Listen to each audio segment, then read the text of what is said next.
ও আজকে রাত্রে তো আমার দিল খুশ করে দিচ্ছে পুরো।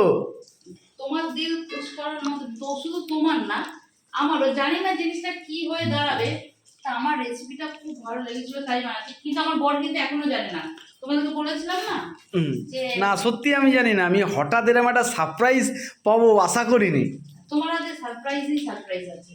তুমি একটার পর একটা পেতেই থাকবে। বাবা কি ব্যাপার গো? কিছু আছে, হ্যাঁ অনেক কিছু আছে। ওই যে পাঠা বলি দেওয়ার আগে খাইয়ে দাইয়ে মালা পরি তার সেবা যত্ন করতে হয়, সেরকমই একটা ব্যাপার আছে। চলো, জবা ফুলের মালা রেখেছো? হ্যাঁ গাছে দেখতে হবে, জবা ফুলের এখন সিজন না তো, টগর টগর যা ফুটতে দিয়ে দেবো। আচ্ছা ঠিক আছে। সিঁদুর একটু তেল দিয়ে মাখিয়ে রেখেছো? তুমি আবার বেশি কথা বলো।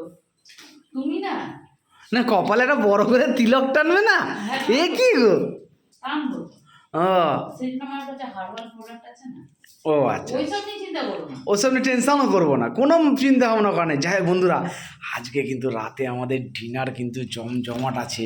ঠিক আছে, কি আছে আমি জানি না, কিন্তু জমজমাট আছে। এটা আমার কাছে আজকে 100% সারপ্রাইজ।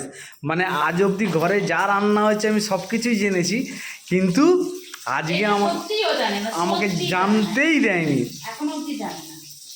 যাই হোক, এবার একদম খাওয়ার পাতে জমিয়ে আড্ডা দেবো। হ্যাঁ চলো বন্ধুরা।